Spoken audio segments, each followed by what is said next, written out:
Wow! Boundaries. How to have them. I haven't always had the best boundaries. Yeah, I've found myself in a lot of really codependent relationships where I thought I could love someone into loving themselves. I've been in friendships where I'm continually asking the person how they're doing while inside I'm seething, so resentful that they're not asking me how I'm doing. I've got in a lot of friendship-ish relationships with men that have been very confusing and ultimately painful because I was delusional or in denial about the kinds of signals that I was sending and the type of attention that I was actually trying to get. And right now, I'm living in this house with 5 other people, and there's this person there who is just pissing me off so much. I've had this growing pissed offness towards this person because I perceive that they're in constant crisis and continually trying to pull me into the black hole, bottomless pit vortex of their need for attention and validation. Obviously, if you're angry, if you're upset, it's a good sign that you have a problem. So it's not about this other person taking up space. It's about my relationship to taking up space. And I think the other thing about taking up space is that it has to do with boundaries. Is that it has to do with, like in the case of this person that I live with, it has to do with me being able to have strong enough boundaries that I'm not in an imbalanced relationship of giving and receiving with people around me. So boundaries starts with you, right? Your boundaries start with you. And how can you start having good boundaries? How can you embark on this process to have boundaries? So I made a little list, and I'm going to share my list with y'all. Claim ownership of your time and space. This is my time. This is my space. If I'm feeling like this other woman is trying to pull me into her sense of time and space, what I can do is have a stronger sense of my own time and space in order to put that energetic block to claim it for myself. Have a strong sense of self and claim ownership of your space and time. Even think to yourself beforehand, before you meet someone, how much time and space you want to dedicate to them. Say it to them or to yourself. I will spend 2 hours helping you with your project. I will spend 30 minutes talking to you about your problems with work. Take the time to figure out what your wants and needs are and then communicate them clearly. If I'm pissed off at my friend for not asking me how I'm doing, then I should just tell her how the fuck I'm doing.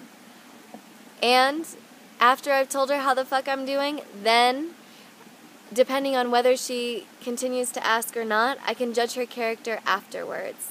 But expecting someone to do something when you haven't even asked for it isn't fair to you or to them. Develop a language for communicating your emotions. Like it's one of the great travesties that one of the main things we're not taught in life is about how to talk about our feelings. And in fact, we live in cultures of extreme invalidation, saying you should feel this, shouldn't feel this, should say this, shouldn't say this. And so developing the strength and vocabulary to talk about your feelings is huge. When you're making eye contact, don't go too far into the other person's eyes and don't let them come too deep into your eyes. Meet them halfway. I think this was part of the unconscious signals that I was sending to my friendship-ish relationships with men that ended up being part of the confusion. Meet them halfway. That's exactly where you should be. Pay attention to how you get attention. A lot of us have picked up some pretty suboptimal strategies along the way. Harnessing anger.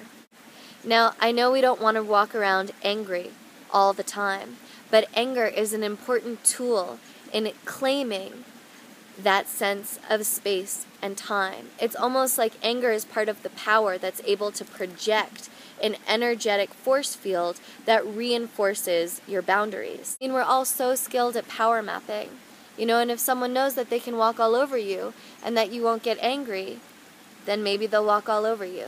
Practice receiving.